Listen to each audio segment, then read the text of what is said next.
Hey friends, welcome to reasoning expert. I am Rahul. तो हमारा जो टॉपिक है वो स्टेटमेंट और कंक्लूजन का, जो कि एसएससी का रहता है। तो इसके 5 क्वेश्चंस का एक सेट था, वो मैंने पीछे वाली वीडियो में आपको करवाया था। तो ये जो आज की वीडियो है, इसमें भी हम कुछ क्वेश्चन सॉल्व करेंगे।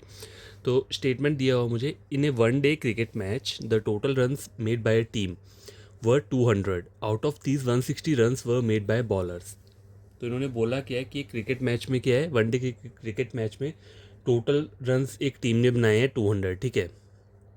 आउट ऑफ दिस मतलब 200 में से 160 रन जो है वो बॉलर्स ने बनाए हैं। सिर्फ इतना बोला है मुझे स्टेटमेंट में। और कंक्लूजन नंबर 1 क्या बोल रहा है, 80% of team consist off spinner, ठीक है। बोल रहा है जो 80% की जो टीम है, 80% टीम जो है वो स्पिनर मतलब स्पिन वाले जो बॉलर है उनसे बनी, स्पिनर बॉलर जो भी रहता है, ठीक है, स्पिनर से बनी हुई है।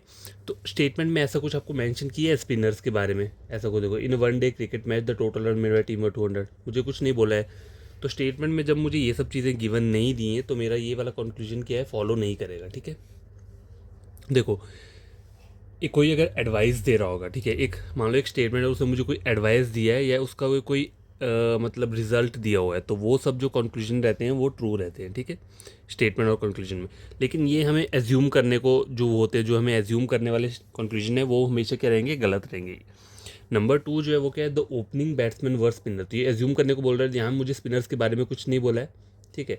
इस वाली स्टेटमेंट में तो मेरा क्या आंसर रहेगा, नीदर वन नॉट टू, ठीक, क्योंकि दो कोई भी फॉलो नहीं कर रहा है। तो जो करेक्ट आंसर रहेगा option number D, neither one not two follows. तो गाइस देखो, क्वेश्चन नंबर 2 का स्टेटमेंट दिया है, लिखा है the old older changed yielding place to new, मतलब पुराने पुराने को बदलकर नए को जगह दी गई, ठीक है, ये बोल रहे हैं ये। अब कंक्लूजन में मुझे क्या बोल रहा है, number 1, change is the law of nature, ठीक है। तो एक ये यूनिवर्सल चीज़ बोल रहा है, मतलब एक एडवाइस दे रहा है या फिर एक रिजल्ट है ये, ठीक है। एडवाइस मत रखो इसको, एक रिजल्ट्स की तरह समझो। देखो, द ओल्ड ओल्डर मतलब पुराना पुराने पुराने को बदलकर नए को जगह दी गई, ठीक है। Change is the law of nature, ठीक है। नंबर 2 है discard old idea because they are old. तो ये तो कभी नहीं हो सकता, ठीक है, ऐसा कुछ बोला भी नहीं है। लेकिन ये जो चीज़ आ रही है, ये भी देखो स्टेटमेंट में बोली नहीं है, लेकिन ये इससे रिलेट कर रही है। Change is the law of nature, ये एक रिजल्ट है, मतलब बोला जाए तो, ठीक है। तो ओनली कंक्लूजन क्या रहेगा, फर्स्ट फॉलोज, ठीक है। तो इसको जो आंसर रहेगा वो रहेगा option number A, only conclusion 1 follow, ठीक है। तो नेक्स्ट क्वेश्चन मैं लिख देता हूँ पहले यहाँ पे। तो बस क्वेश्चन नंबर 3, उसका स्टेटमेंट क्या बोल रहा है, देखो, government has spoiled many top ranking financial institutions by appointing bureaucrats as director of this institute. मतलब सरकार ने नौकरशाहों को क्या किया है, संस्थानों का निर्देशक नियुक्त करके क्या किया है, उसकी छवि बिगाड़ दी है, जो संस्थानों की छवि बिगाड़ दी है, ठीक है। जो ये बोला है इन्होंने, टॉप रैंकिंग फाइनेंशियल इंस्टीट्यूट, इनकी छवि बिगड़ गई है, ठीक है, इनको नियुक्त करके, ब्यूरोक्रेट्स को नियुक्त करके, ठीक है। कंक्लूजन क्या बोल रहा है यहाँ पे, government should appoint director of the financial institute taking into consideration the expertise of the person in the area of finance।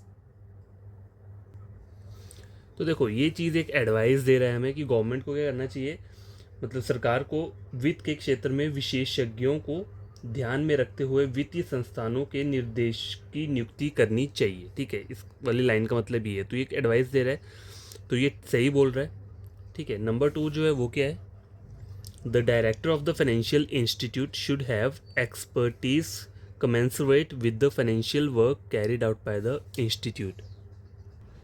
देखो, दूसरा पॉइंट जो बोल रहा है वो क्या बोल रहा है, जो वित्तीय संस्थानों के निदेशक के पास संस्थान द्वारा किए जाने वाले वित्तीय कार्यों के अनुरूप विशेषज्ञता होनी चाहिए, ठीक है। तो ये दोनों कंक्लूजन क्या है, ट्रू बोल रहा है। तो आपका जो आंसर रहेगा इसमें क्या रहेगा, both conclusion first and second, ठीक है, both first and second follows, ठीक है। देखो, पेपर एक हिंदी वाले मीडियम में भी आता है, तो जिसको हिंदी में सही लगता है वो हिंदी में कर सकता है, जिसको इंग्लिश में अच्छा लगता है वो इंग्लिश में कर सकता है, ठीक है, अपनी अपनी चॉइस है, ठीक है। हिंदी ज़्यादा वो रहती है, मतलब थोड़ा रहेगा, आपको कर पाओगे अगर आपको समझ में आ जाता है वो सब चीज़ें, ठीक है। तो क्वेश्चन नंबर 3 भी क्या है, कंप्लीट हो चुका है। तो क्वेश्चन नंबर 4 जो है, उसका जो स्टेटमेंट दिया है वो क्या दिया है, population increased coupled with depleting resources is going to be the scenario of many developing countries in days to come। मतलब जो आने वाले दिनों में जनसंख्या वृद्धि और संस्थानों में कमी कई विकासशील देशों की स्थिति बनने जा रही है। ठीक है, तो पहला कंक्लूजन क्या बोल रहा है, the population of developing countries will not continue to increase in future. तो डेवलपिंग कंट्री है उनकी जो पॉपुलेशन है वो फ्यूचर में इंक्रीज क्या होगी, नहीं बढ़ेगी, ये बोल रहा है। ठीक है, the population of developing country, देखो डेवलपिंग कंट्री का यूज़ किया गया है तो यहाँ पे मुझे कुछ भी डेवलपिंग कंट्री से रिलेटेड नहीं बोला हुआ है। मतलब देखो the population of developing country will not continue to increase in future. ठीक है, और यहाँ क्या बोला हुआ है, going to be the scenario of many developing countries in days to come. तो देखो यहाँ पे बोला है पॉपुलेशन ऑफ डेवलपिंग कंट्रीज, लेकिन मुझे ऊपर कुछ ऐसा पॉपुलेशन के बारे में नहीं बोला, सिर्फ डेवलपिंग कंट्रीज़ के बारे में बोला हुआ है। तो पहला कंक्लूजन जो है वो क्या करेगा, आपको फॉलो नहीं करेगा। ठीक है, जो नंबर 1 है। नंबर 2 क्या बोल रहा है, तो देखो क्वेश्चन नंबर जो सेकंड है वो क्या बोल रहा है, ये